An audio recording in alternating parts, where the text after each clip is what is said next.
Hello and welcome back. Once again, we shall be reading the Lord of the Rings screenplay. I think I have it set to the right portion.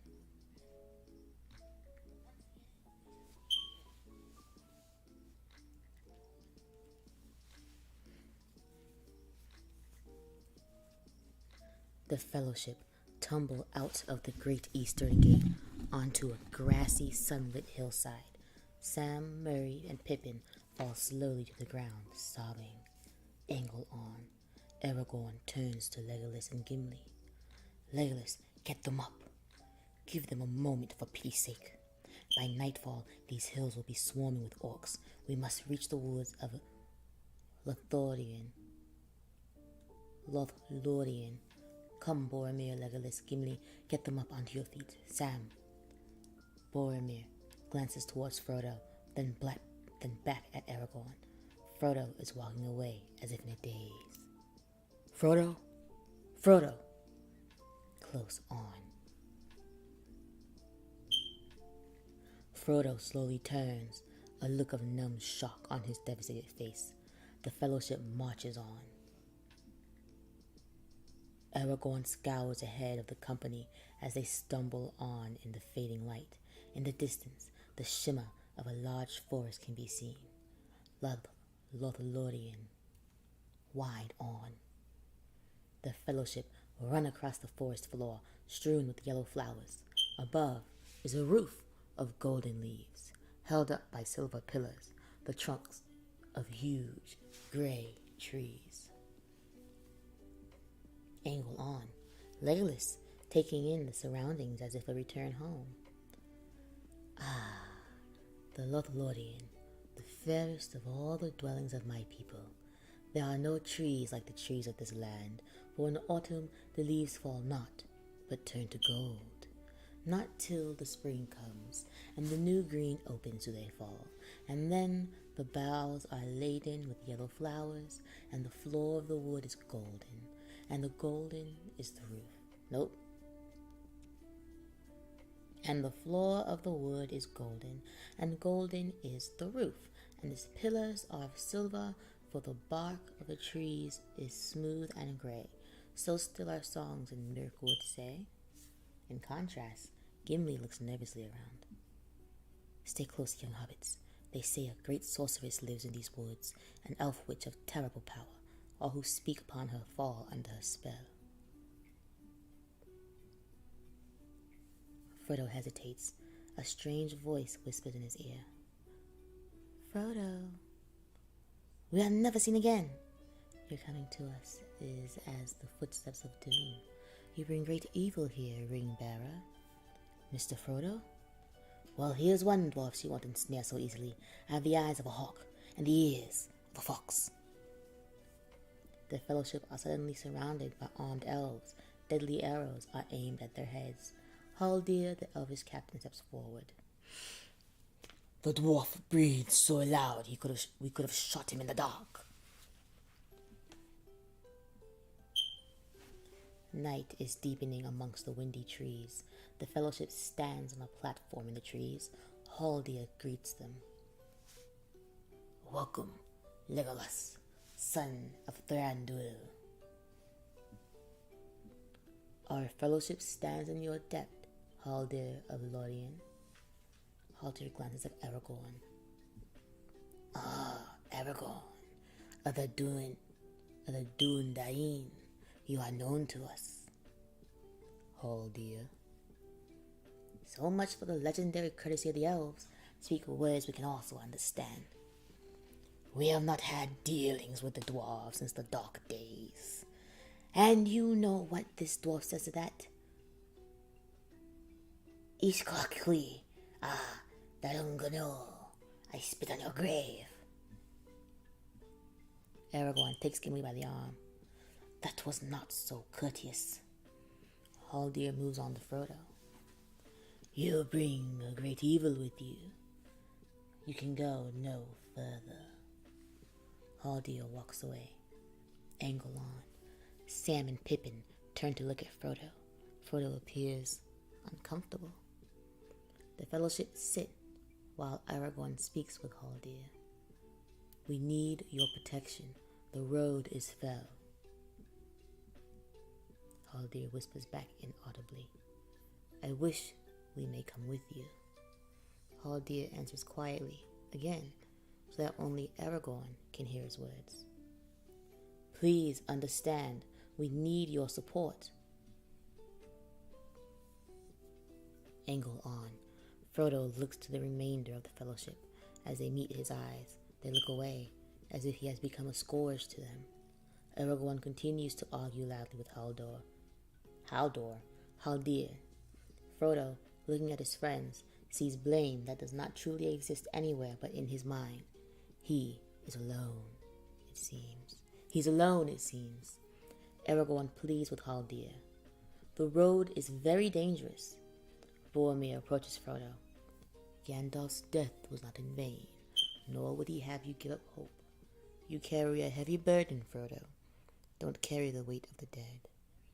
Haldir stands before Frodo. Very well. Here we will stay a while, and come to the city of Galad-Harim on the morrow. Sam and Frodo sit on one of the many platforms in the trees at Sudden Amarath. Sam suddenly looks up and around with a puzzled expression. He rubs his eyes. What is it? It's an odd thing, Mr. Frodo. It's sunlight and bright day, right enough. I thought that elves were all for moon and stars, but this is more elvish than anything I ever heard tell of. This is more elvish than anything I ever heard tell of. I feel as if I was inside a song, if you take my meaning. You feel the power of the Lady of Galad-Harim. Would it please you to climb with me up Sudden Amarath?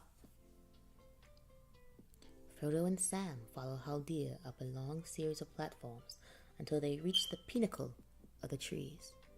Frodo and Sam approach the edge of a high platform and look out in wonder. Middle-earth stretches out for miles and miles to the north.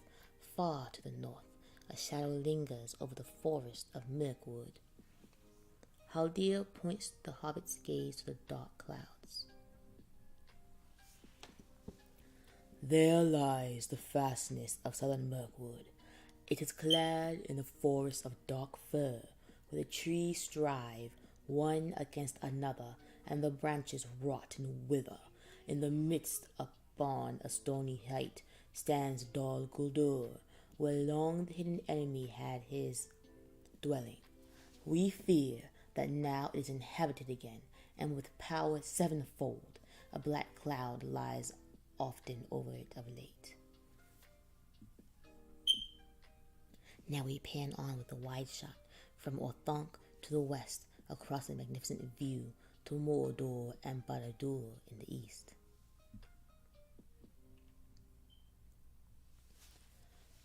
In this high place you may see the two powers that are opposed one to another, and ever they strive now in thought.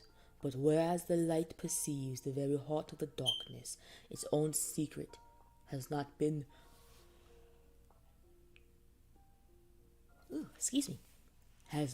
discovered, not yet. Angle on. Haldir leaves the high place with a final look. Frodo and Sam follow. Close on, a small golden flower in someone's hand. Aragorn admires the beauty of this flower. Arwen, Ranimvelda, Namari,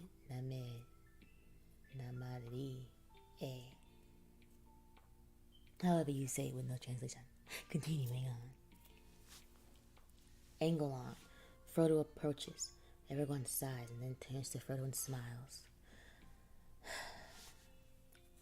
Here is the heart of Elvendom on earth, and here my heart dwells ever, unless there be a light beyond the dark roads that we still must tread, you and I.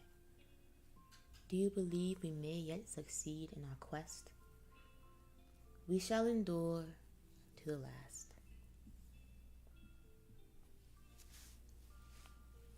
Haldir leads the fellowship onto a hilltop. They look with wonderment at the vista spread before them. Several miles towards the south, a large hill rises out of the woods. Upon the hill rise many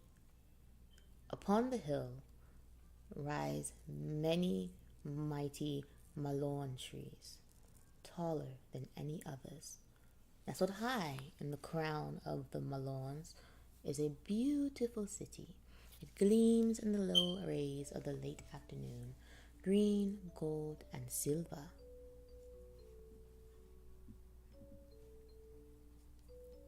To the east of Karas Galadhorn, the woods of Lorien run down the pale gleam of Anduin, the great river. The woods of Lorien run down the pale gleam of Anduin, the great river. Beyond the river, the land appears flat and empty, formless and vague, until, far away, it rises again like a dark, dreary wall. The sun that lies on Lothlorien has not power to enlighten the shadows that lay beyond.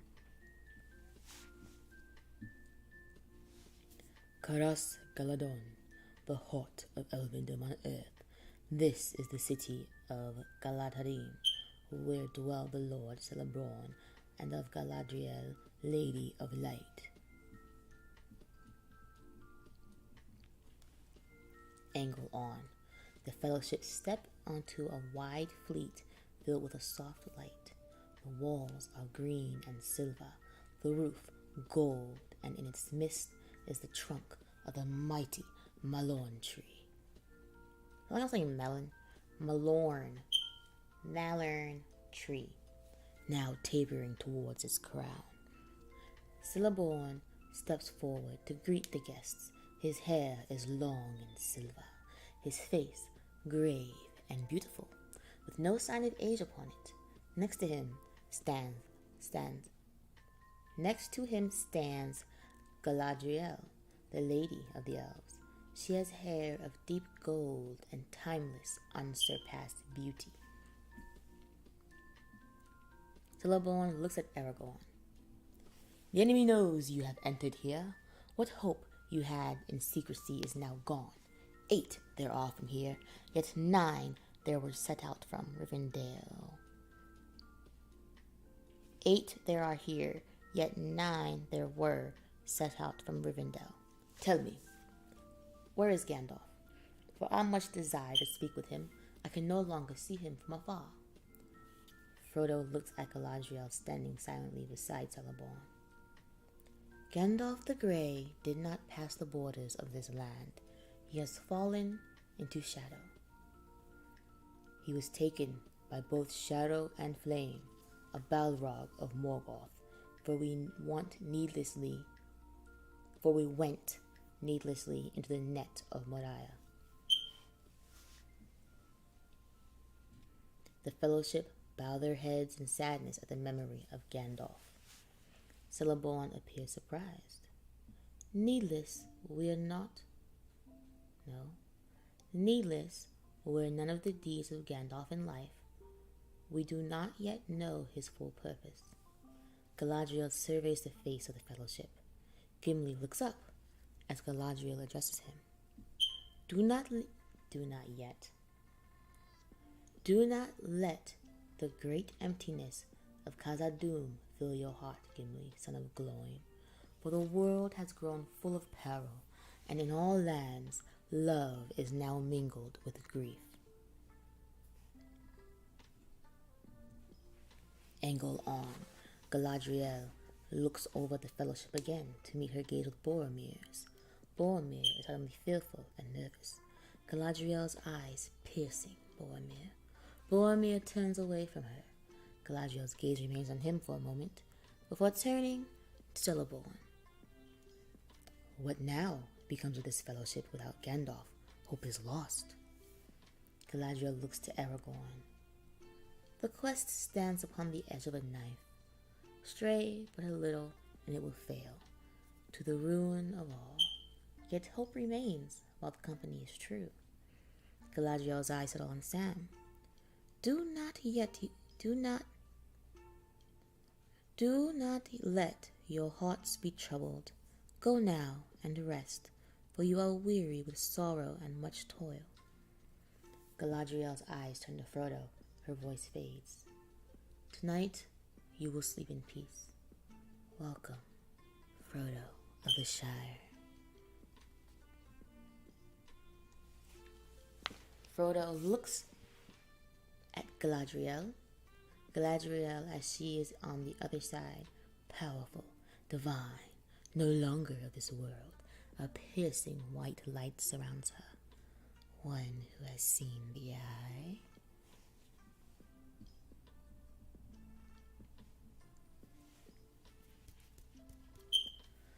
Gimli, Legolas, Mary, his name's not Mary, it's Murray. Gimli, Legolas, Murray, Pippin, Frodo, and Sam are in a pavilion set amongst the trees near the fountain. They lie on soft couches as elves leave food and wine for them. Mournful singing drifts down from the trees above. I lament for Gandalf. What do they say about him? I have not the heart to tell you. For me, the grief is still too near. Angle on.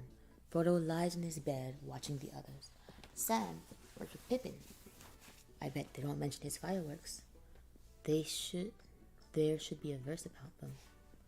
Sam stands up to add his own verse to the elven song.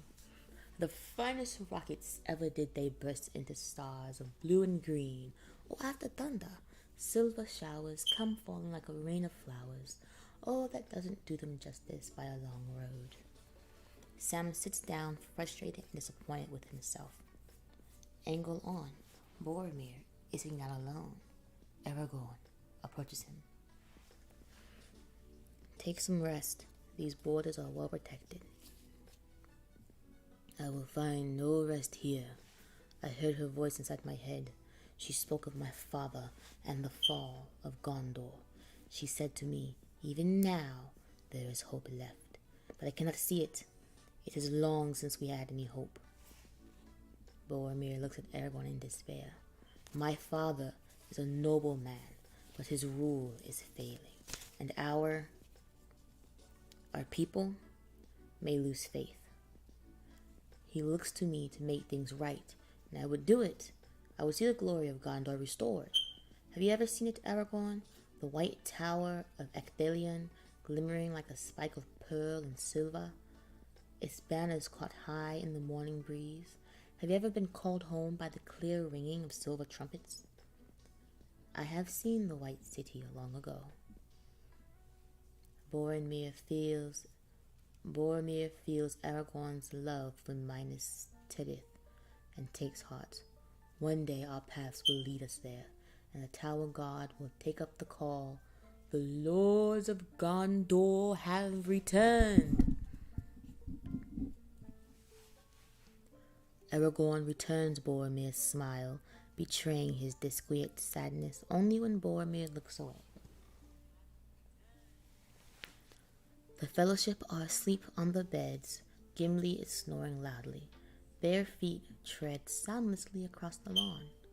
Frodo's eyes flicker open, as if by instinct. Angle on. Galadriel, her white dress flowing in the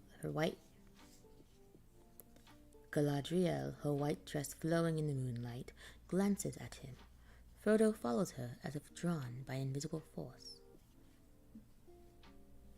Upon a low stone pedestal, carved like a branching tree, sits a shallow silver basin. Galadriel leads Frodo into a small glade. Who are you looking into the mirror? Frodo looked with apprehension at the silver basin. What will I see? Galadriel pours water into the basin from a silver jug. A glow rises from the water.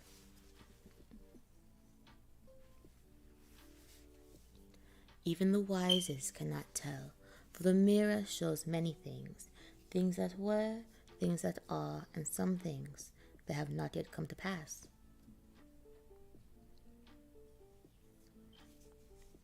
Frodo slowly steps up to the pedestal. He peers into the glossy surface. The night sky is reflected in the water. Suddenly, a figure takes form. The bowed figure of an old man, clad in white robes. He walks down a long road. Frodo leans closer to the mirror surface. Gandalf lifts his head and looks directly at Frodo. Frodo gasps, his face lighting up with hope. Gandalf? Gandalf looks at Frodo with a fierce intensity. Frodo reaches out his hand towards the surface of the mirror. Suddenly, the image flares, burning out to white. The vision shifts. Frodo gasps in horror. The Shire is in ruins. The image suddenly widens to fill the dark. The image suddenly widens to fill the screen. Buildings burning, bodies strewn about, dark shapes of orcs looting and destroying Bag End, billowing in flames. The party tree is hacked down. Frodo reels back as the mirror seems to grow. The nightmarish image sweeps past his head, engulfing him entirely. Hobbiton, now an industrial wasteland, the fields and trees destroyed, replaced with brick factories belching smoke. Orcs brutally herd manacled.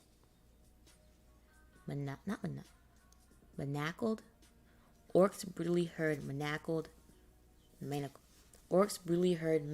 hobbits into the factories. You see Sam, Murray, and Rosie Cotton, soot-stained.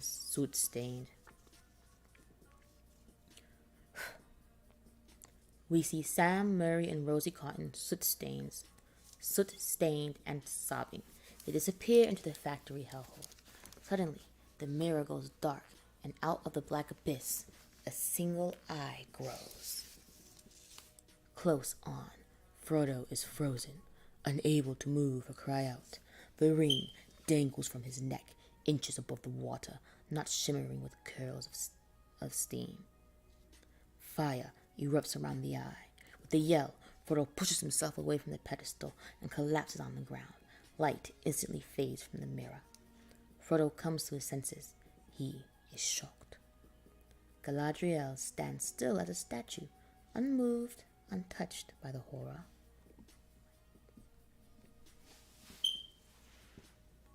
I know what it is you saw, for it is also in my mind. It is the future, Frodo. It is what will come to pass if you should fail. Galadriel looks at Frodo intensely. Frodo looks down. In his hand, he is clutching the ring. Frodo looks up at Galadriel. The fellowship is breaking. It has already begun. He will try to take the ring. You know of whom I speak. One by one, it will destroy them all. If you ask it of me, I will give you the one ring. You offer it to me freely? I do not deny that my heart has greatly desired this. Galadriel suddenly seems to rise in stature before Frodo's eyes. Frodo is suddenly afraid of her. In place of the Dark Lord, you would have a queen. Not dark, but beautiful and terrible as the dawn. Treacherous as the sea, stronger than the foundations of the earth. All shall love me and despair. Frodo takes a step away from Galadriel. Galadriel suddenly laughs, a slender elf woman once more, clad in simple white, her voice soft and sad. I passed the test. I will diminish and go into the west and remain Galadriel. Frodo's confidence drains away. I cannot do this alone. You are a ring bearer, Frodo. To bear a ring of power is to be alone. Galadriel raises her hand to show Frodo her own ring. This is Nenya, the ring of adamant, and I am its keeper. Galadriel lowered her hand, hiding Nenya once more. Or Nanya. Nanya! This task was appointed to you, and if you do not find a way, no one will. Frodo realizes what her message is. Then I know what I must do. It's just, I'm afraid to do it.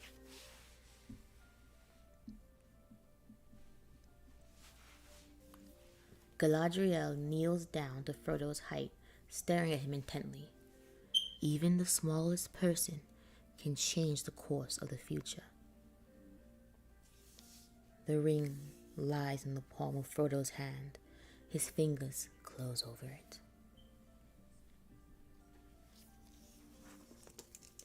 Naked, Lurtz's eyes follow Saruman, alight with a mean intelligence. Do you know how orcs first came into being? They were elves once, taken by the dark powers, tortured and mutilated, a ruined and terrible form of life, and now perfected. My fighting Uruk-hai, whom do you serve? Saruman.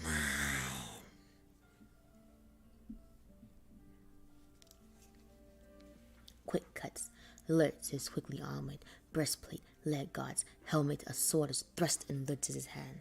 The Uruk-hai are smearing themselves in white paint.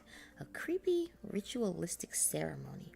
The white hand of Isengard is smeared on bodies, faces, and armor. Saruman addresses the crowd of 200 fully armed Uruk-hai. Hunt them down. Do not stop until they are found. You do not know pain. You do not know fear. You will taste man flesh. Saruman turns to Lurtz.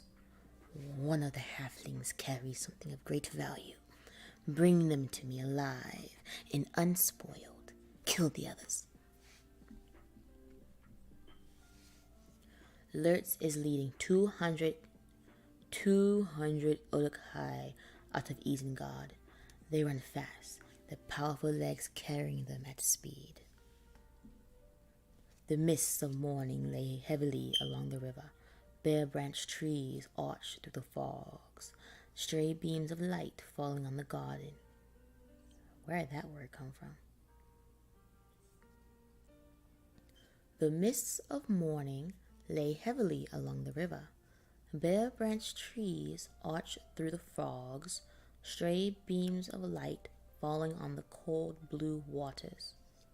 Galadriel approaches the bank in an elegant ship carved in the likeness of a swan.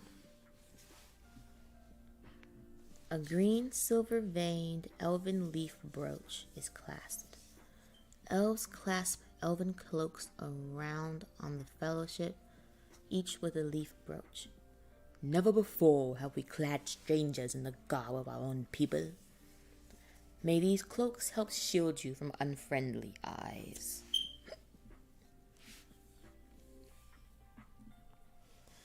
Legolas grabs a couple of packs and puts them in the elven boat. Wow.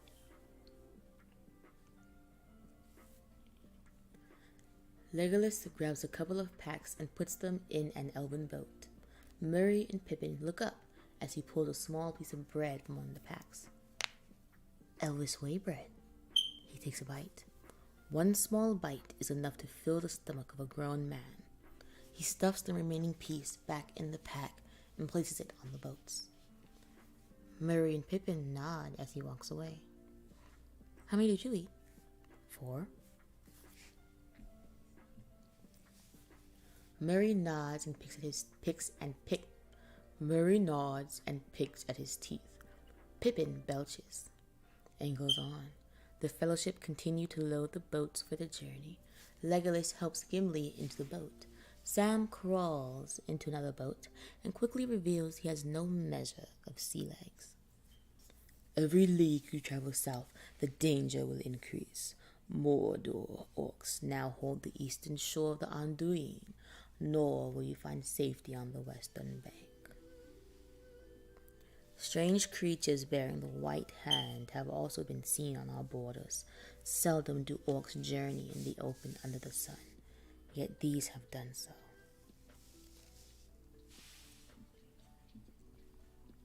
Celeborn holds a dagger out to Aragorn. Aragorn takes the dagger and unsheathes it. It is a beautiful, yet deadly work of art. You are being tracked. Aragorn replaces the dagger in its sheath. By river, he had the chance of outrunning the enemy to the falls of Raus. Raus? Raros. Raros. Raros. Raros. The falls of Raros.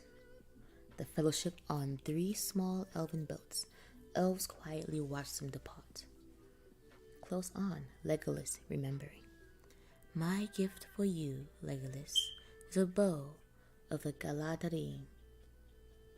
Galadharim, worthy of the skill of our woodland kin.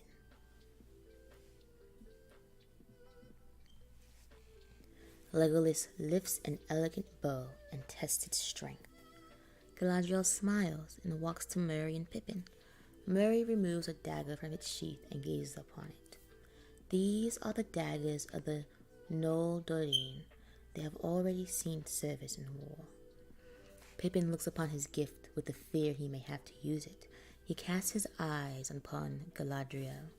Do not fear, young Peregrine Took. You will find your courage. Merry and Pippin ride expressionless in the boat, Sam remembering. And for you, Samwise Gamgee, 11 elven rope made of Hithlain. Sam bows to her, accepting his gift. Thank you, my lady. He looks at Merry and Pippin and then back to Galadriel. Have you run out of those nice shiny daggers? Galadriel smiles, and Sam holds onto his rope embarrassed. She moves on to Gimli, who stares at the ground in her presence. And what the words? And what gift would a dwarf ask of the elves? Gimli shakes his head quickly. Nothing. He looks up at her. Except to look upon the lady of the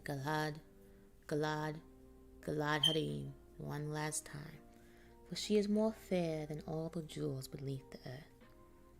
Galadriel laughs. Gimli scowls at his foolishness and turns away. He recovers and turns back to her. Actually, there is one thing.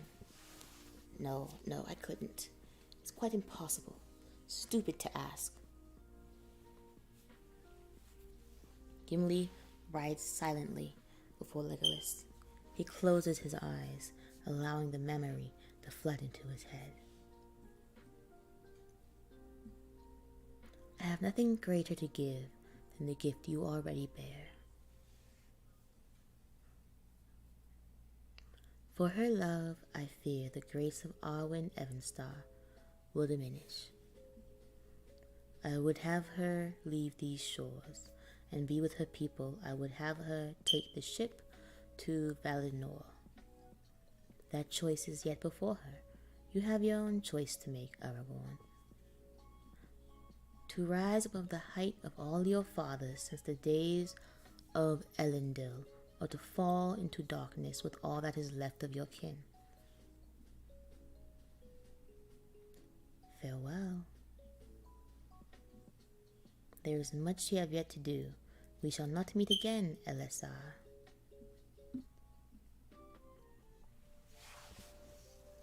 Frodo rides at the head of his boat. Farewell, Frodo Baggins. Galadriel gives Frodo a small crystal phial. I give you the light of Arendil. I give you the light of Arendil, our most beloved star. Galadriel leans over and kisses his head. As the Fellowship's boats drift past, Galadriel stands alone, watching from the banks of the river. In his head, Frodo still hears her voice. May it be a light for you in dark places when all other lights go out.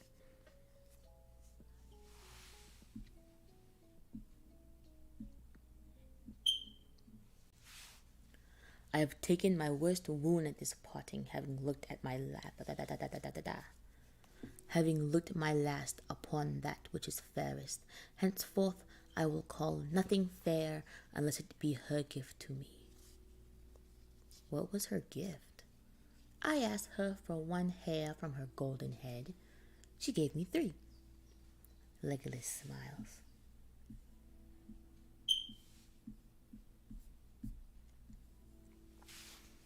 The boats pass into the great river Anduin. The 3 elven boats carry the fellowship steadily southward.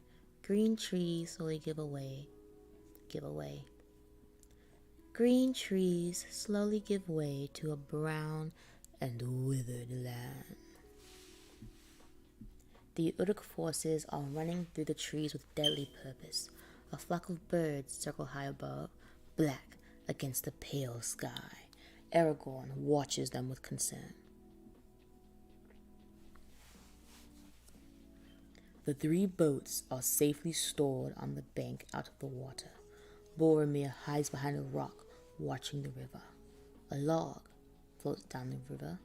A hand grasps the log and pulls itself into it. No, and pulls itself onto it. Who, or whatever it is, seems to be trying to remain concealed from the eyes of the fellowship. Aragorn approaches from behind Boromir. Gollum, he has tracked us since Moriah. Gollum watches the Boromir and Aragorn stand behind the rock. The log runs into a rock on the opposite side of the river and stops. I had hoped we would lose him on the river. Aragorn and Boromir continue watching Gollum, but he's too clever a waterman. And if he alerts the enemy to our whereabouts, it will make the crossing even more dangerous. Frodo listens to the exchange between Aragorn and Boromir. He looks worried. Have some food, Mr. Frodo? No, Sam. You haven't eaten anything all day. You're not sleeping neither. Don't think I haven't noticed. Sam moves from the campfire to sit with Frodo. Mr. Frodo, I'm all right. But you're not. I'm here to help you. I promised Gandalf that I would. Frodo looks at Sam sadly, with the full weight of the knowledge of what he must do. You can't help me, Sam. Not this time. Get some sleep. Frodo turns away from Sam and returns to his own thoughts. Reluctantly, Sam concedes and leaves Frodo alone. Frodo, not Frodo. Reluctantly, Sam concedes and leaves Frodo alone. Angle on, Boromir turns away from the rock to Aragorn.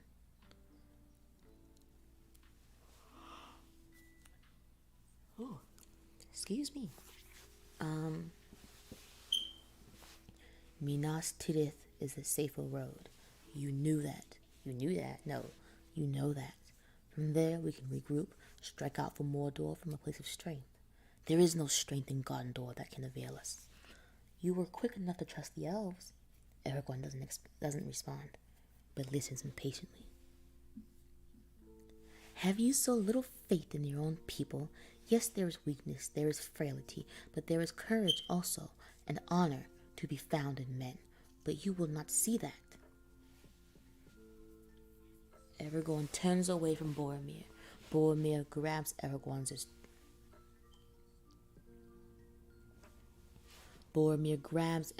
tunic and turns Aragorn to him. You are afraid! Frodo listens intently to Boromir arguing with Aragorn. All your life you have hidden in the shadows. Aragorn calmly listens to Boromir's ravings, scared of who you are and what you are. Aragorn adjusts his tunic and turns away from Boromir. Boromir is speechless. Aragorn turns back to him. I will not lead the ring within 100 leagues of your city.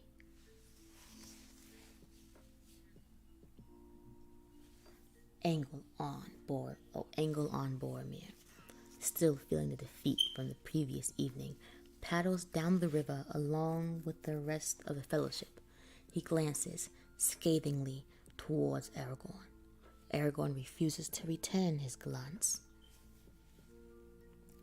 glance, same word. The 3 elven boats drift slowly through the steep rocky gorge in the pre-dawn light. Close on, Aragorn slowly paddling in the stern.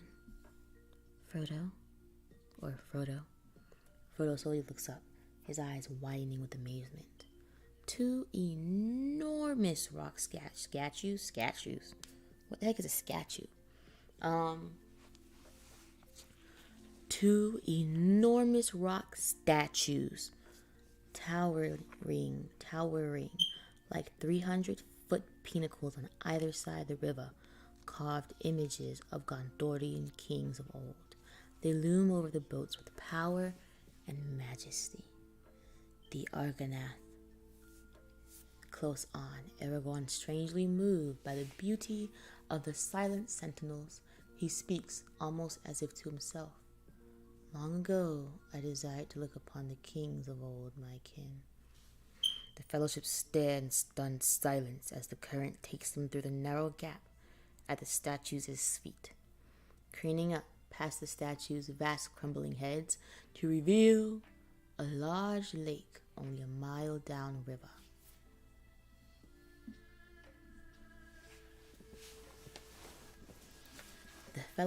Angle on, the fellowship as they leap out of the boats and clamber onto the wooded shore. We cross the lake at nightfall, hide the boats, and continue on foot. We approach Mordor from the north. Oh yes, it's a simple matter of finding our way through Emin Muir, an impassable labyrinth of razor-sharp rocks, and after that, it gets even better. A festering, stinking marshland as far as the eye can see. This is our road. I suggest you take some time to recover. No. That is our road. I suggest you take some rest and recover your strength, Master Dwarf. Recover my... We should leave now. No. Orcs patrol the eastern shore. We must wait for cover of darkness. It is not the eastern shore that worries me. A shadow and a threat has been growing in my mind. Something draws near. I can feel it. Aragorn looks at Legolas, knowing full well what he means. Sam has slumped asleep. Merry dumps a small pile of kindling at Gimli's feet. Where's Frodo? Sam sits up with a start. Aragorn's head snaps around. His eyes fly to Boromir's shield, which lies abandoned by his camp bed. Aragorn, as he realizes Boromir has gone. Frodo is walking beneath the trees, lost in thought. His feet hit the rough edge of an ancient stone slab. His eyes follow an overgrown path towards stone stairs leading to the summit of Amon Hen. And the seeing seat. A crackling sound. Frodo freezes. None of us should wander alone. You least of all. So much depends on you, Frodo. Frodo turns slowly. He stares at Boromir, tense, cautious. I know why you seek solitude. You suffer. I see it, day by day. Are you sure you do not suffer needlessly? Frodo stands silent for a moment. The murmur of the wind in the trees and the distant roar of the falls of Rauros can be heard. Let me help you. There are other ways, Frodo, other paths that we might take. I know what you would say, and it would sound like wisdom, but for the warning of my heart. Warning? Against what? Boromir has started forward towards Frodo. Frodo backs away from him. We're all afraid, Frodo. But to let that fear drive us to destroy what hope we have, don't you see that is madness? There is no other way. I ask only for the strength to defend my people.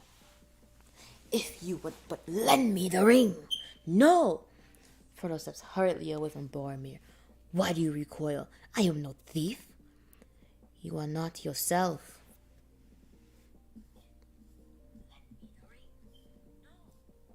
What chance do you think you have? They will find you. They will take you. What chance do you think you have? They will find you. They will take the ring, and you will beg for death before the end. Frodo turns to leave. You fool, it is not yours. Saved by unhappy chance. It might have been mine. It should be mine. Give it to me. Give me the ring.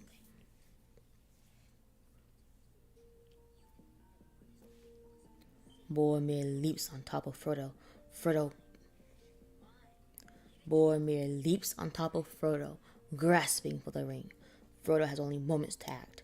Frodo rips the ring from around his neck and rams it on his finger. Frodo disappears. Boromir spins wildly around, yelling into thin air. I see your mind. You will take the ring to Sauron. You will betray us. You go to your death and the death of us all. Curse you, and all your halflings. Boromir stumbles and falls. His body shakes as if in throes of a fit. Slowly, he comes to. Frodo? Frodo? What have I done? Please, Frodo!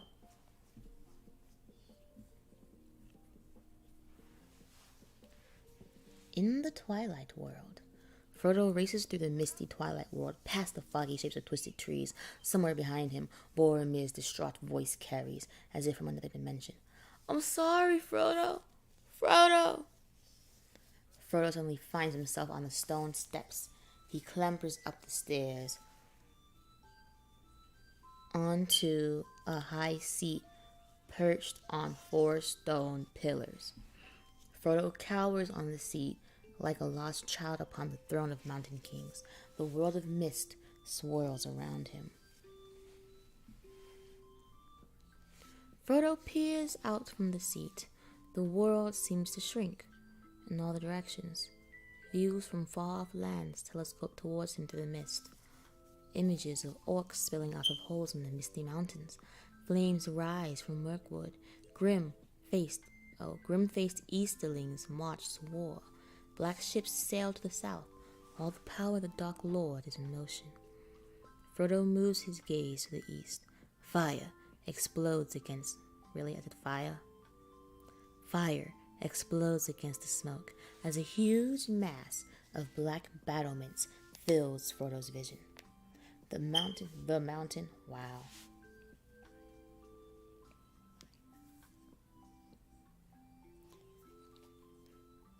A mountain of iron, immeasurably strong, tower of adamant, Barad-dûr, the fortress of Sauron. Suddenly, Sauron's eye leaps towards Frodo like a finger of light. They will fall. Frodo leaps off the seat and stumbles down the stairs. The eye sweeps Amon-Hen like a searchlight, seeking its ring. With a huge effort, Frodo wrenches the ring off his finger. Frodo lies gasping on the summit of Amon-Hen, below the ancient ruins of the Seeing Seat. At that moment, a black boot steps into the shot. Frodo looks up as Aragorn towers over him. Frodo, it has taken Boromir. Aragorn moves towards Frodo. Where is the ring? Frodo backs away from Aragorn. Aragorn is shocked by the movement. Stay away! Frodo, I swore to protect you. Can you protect me from yourself? Frodo uncurls his fist. In his palm lies the ring. It glints gold and beautiful in the afternoon sun. Aragorn's eyes are drawn to it. Would you destroy it? Aragorn, Elessar. I would have gone with you to the end, into the very fires of Mordor. I know. Look after the others, especially Sam. He will not understand. Aragorn freezes. He draws his sword. Go, Frodo. Frodo hesitates. Run! Run! Frodo backs away into the trees, angle on, as 200 Uruk-hai swarm onto Amon Hen behind Aragorn. Aragorn attacks the leading Uruk-hai like a madman. He brings 2 down with his sword, leaping into the ruins as others close in on him. Frodo scrambles down the hillside, away from the fight. Aragorn battles the Uruk-hai amongst the pillars and blocks of Aragorn battles the Uruk-hai amongst the pillars and blocks of Amon Hen. Despite his bravery, he is quickly surrounded. Elven arrows smash into the Uruk-hai. Legolas races out of the woods, firing his bow. Gimli leaps into battle, wielding his mighty axe. Frodo is darting down the steep hillside as heavy feet thunder down after him. Mr. Frodo! Sam looks around for Frodo, alerts, ordering his Uruks. Find the halfling! Find the halflings! Frodo stumbles and falls quickly. Frodo stumbles and falls. Quickly, he crawls behind a tree. Above him, the sound of Uruk-hai crashing into the forest rings out. Frodo! Frodo turns to see Merry and Pippin hiding in a hollow a few feet away. Hide here, quick, come on! Frodo looks at his friends, slowly shakes his head, a great sadness in his eyes. What's he doing? Merry's eyes meet Frodo's understanding. He's leaving. No! Pippin stands and makes a move towards Frodo. Merry grabs at his arm. Pippin! Merry and Pippin look up the slope where a cry rings out. They have been seen. Run, Frodo! Go on! Merry waves his arms at the approaching orcs. Hey! Hey you! Over here! Hey! Over here! This way! Merry and Pippin run, leading a pack of orcs. Frodo runs to the lake. Merry and Pippin still running from the orcs. Pippin, it's working. I know it's working. Run! Merry and Pippin stop. More Uruk-hai approach from the other direction. They are trapped. Suddenly, Boromir charges up the hillside and blocks the stroke of the leading Uruk-hai. The echo of Boromir's horn reaches Aragorn, Legolas, and Gimli. They are battling their way down the slopes towards the lake. The Horn of Gondor! Boromir! Aragorn desperately slashes his way towards Boromir, felling Uruk-hai in his path, while Legolas and Gimli fight a rearguard action. Many Uruk-hai fall to Boromir's sword as he tries to protect Merry and Pippin. Run! Run! Lurch takes aim. A black arrow suddenly thuds into Boromir's chest. Amazingly, Boromir continues fighting, but another arrow and another brings him to his knees. Merry and Pippin are scooped off their feet by Uruk-hai. Ach! Boromir! Boromir! Lurch aims his bow at Boromir's heart. Suddenly, Aragorn charges at him, smashing the bow with his sword.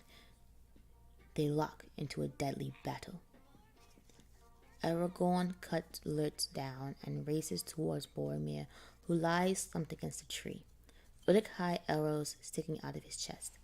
At least 20 dead Uruk-hai lie heaped around Boromir. His horn lies at his feet, cloven in two. They took the little ones. Aragorn quickly tries to staunch the flow of blood from Boromir's shoulder. Frodo! Where is Frodo? I let Frodo go. Boromir holds Aragorn's gaze. Then you did what I could not. I tried to take the ring from him. The ring is beyond our reach now. Forgive me. I did not see. I have failed you all. No, Boromir, you fought bravely. You have kept your honor. Aragorn tries to bind Boromir's wound. Leave it. It is over. The world of men will fall, and all will come to darkness, and my city to ruin Aragorn.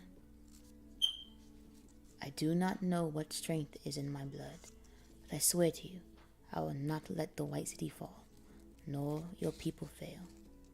Our people. Our people. Aragorn places Boromir's sword in his hand. Boromir's fingers tighten around the hilt. I would have followed you, my brother, my captain, my king. Barrymore lays, Aragorn lays Boromir down. He is dead. Be at peace, son of Gondor. Aragorn bends and kisses Boromir's forehead. Legolas and Gimli appear behind him. Aragorn stands. They will look for his coming from the White Tower, but he will not return. On the lake shore, Frodo stands in front of one of the elvish boats, the ring in his palm. Angle on, a distraught Sam running as hard as he can through the forest. Mr. Frodo! Close on, Frodo looks to the far side of the river. The camera moves in on the ring. I wish the ring had never come to me. I wish none of this had happened. Tears fall from Frodo's face. So do all who live to see such times. But that is not for them to decide. All we have to decide is what to do with the time that is given us. With renewed determination, Frodo tucks the ring inside his vest pocket. The small figure of Frodo pushing the elvish boat into the water. Sam bursts through the trees and runs toward the lake. Frodo is already paddling away. Not alone, Frodo, Mr. Frodo. Oh, not alone, Frodo, Mr. Frodo. Frodo on the boat, paddling steadfastly away from the shore, tears in his eyes, the voice of Sam carried on the wind. Frodo whispers to himself, "No, Sam." Sam looks at the water, then to the boat. Looks at the water, then at the boat. Splash! Frodo turns to see Sam launch himself into the water. "Go back, Sam. I'm going to Mordor alone." Angle on, Sam splashes hopelessly towards the boat. "Of course you are, and I'm coming with you." "You can't swim." Sam starts to go under, spluttering and coughing. Frodo drops his paddle and scrambles backwards in the boat. "Sam!" Sam is underwater, hands flailing helplessly,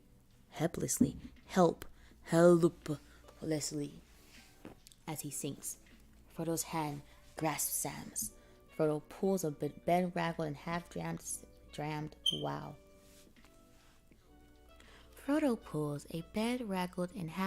Sam into the boat.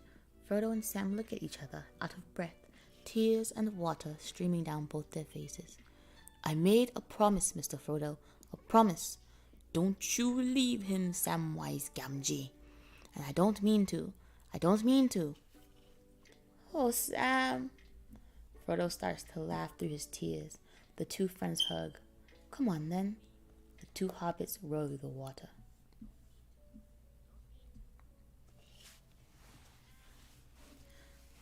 Looking down on swiftly flowing water, Boromir's body slides under camera. He's He is lying in one of the boats, his arms across his chest, his broken horn at his side. Suddenly, the boat drops away from camera as it plunges over the massive falls of Raudos, disappearing into the vapor below. Legolas pushes the last boat into the water. If we are quick, we will catch Frodo and Sam before nightfall. Aragorn looks towards the far shore. Frodo and Sam's small boat can be seen can be seen. No, that's how you say that. Yeah. Lying on the distant riverbank as Frodo and Sam make off into the forest beyond. He doesn't react. Legolas looks at Aragorn. You mean not to follow them? Frodo's fate is no longer in our hands. Then it has all been in vain? The fellowship has failed? Not if we hold true to each other. We will not abandon Merry and Pippin to the torment and death, not while we have strength left. Aragorn pulls a hunting knife out of his pack and straps it on. Leave all that can be spared behind. Close on, Aragorn, a steely light in his eye. We travel light. Let's hunt some orcs. Yes! Ha ha! Aragorn, Legolas, and Gimli disappear into the woods, following the Uruk-hai trail. Frodo and Sam scramble onto a high ridge, wide on, a distant line of sawtooth mountains below a dark, oppressive sky. Black, volcanic smoke rises behind the mountains. Mordor. Mordor. I hope the others find a safer road. Strider will look after them. I don't suppose we'll ever see them again. We may yet, Mr. Frodo. We may. Sam? Frodo looks at Sam with great affection. Despite the grim outlook, Sam is undeterred. I'm glad you're with me. Wide on, the two hobbits setting off towards Mordor.